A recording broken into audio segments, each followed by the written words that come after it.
Alright everyone, thank you for tuning back into another video. Today is a little bit of a different one. As you can tell, I'm actually walking around. I'm currently not in Dubai, I'm actually in Bahrain, hence the backpack and why I'm walking on the beach, but just decided to come in here and make a video regarding something that I've got a lot of questions about. And as you can tell from the title of this video, it's very common, but it's actually one that I really want to talk about and one that has been also heavily requested by me. It's the one that should you invest next to the new Al Maktoum airport. Now, to be honest, I was quite baffled when I first saw this, not because of the request that I've gotten from it, but actually when I first joined real estate, I was absolutely baffled by how many agents were actually promoting new developments next to the Al Maktoum airport just by claiming that it's the world's biggest airport and that you were only quote-unquote 2 minutes away from it, whether it's townhouses or apartments. Now, to be totally honest, that didn't really make a lot of sense to me. But before I actually explain why that is, I should first take you onto a little bit of an anecdote. Now, being very fortunate, like myself. Okay, so apologies for the cutoff, guys. As I was saying, having been very fortunate of living in the UAE for a majority of my life, I also had a lot of friends in school that actually used to live in Mirdif. Now, I'm going to take you through a story because it's really relevant to it, and I promise you it's not absolutely relevant to the story. But whenever I did go to my friend's house who did live in Mirdif, it was around a 5-bedroom villa.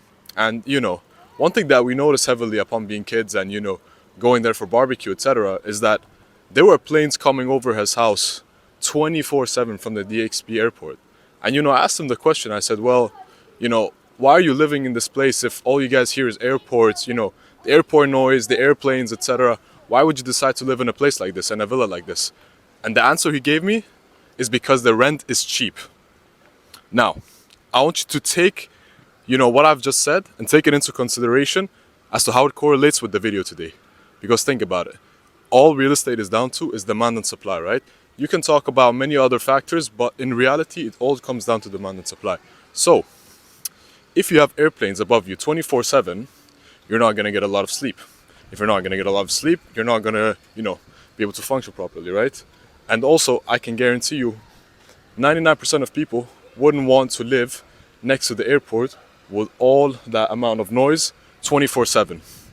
So, that begs the question, is investing next to the Al Maktoum airport a really good decision? Well, first of all, let's take that into consideration.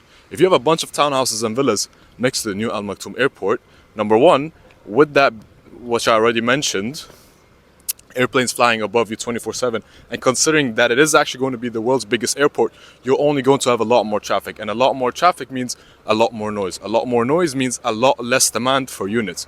And as an owner, like yourself on handover, if you have a bunch of supply but not much demand, you're competing with a bunch of sellers, and when you are desperate, you're going to sell it for a lot less than the market price, which is also going to be a sort of distressed deal, which means that you, as an investor, are not going to capitalize on a lot of profit and a lot of investment from that which you have made just because a bunch of agents online have promoted it as being next to the world's biggest airport.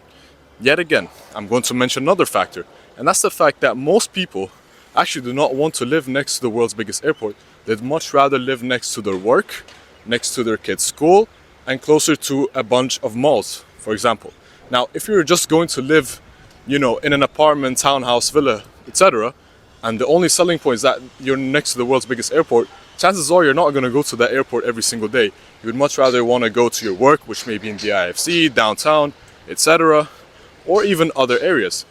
If you take a look at the best sort of villa and townhouse community since COVID, it's Talal, it's Dubai Hills, and District 1. Not in order, but if you take a look at all of these three, the reason why they're so successful is because of the community itself and not because it's next to the world's biggest airport or any sort of that stuff. It's all about the quality at the end of the day and also what the developer is actually offering.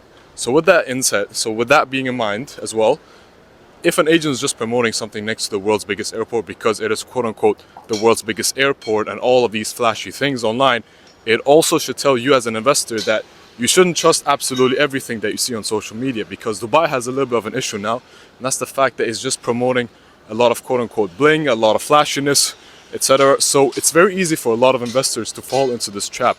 But you should also do your due diligence, do your homework, make sure that you actually understand what is going on and analyze it yourself, right? Write down the pros and cons of each and every single option that you're being given, right? And also ask the agent to properly explain why that is. If they're saying investing next to the world's biggest airport is such a good investment, Ask them why, ask them for proof, historical data, etc. And my last point that I want to point out as well is that if you notice any other major cities around the world, a lot of the communities are actually not close to the airport at all. Whether you talk about Paris, London, New York, right, Istanbul, none of these major airports, you will not see any houses or villas very close to it, because it just makes sense. Nobody wants to live close to an airport that's so busy with airplanes above you 24/7, because it's not very pleasant, right? It's not a very good idea to live close to an airport if you're not going to get enough sleep.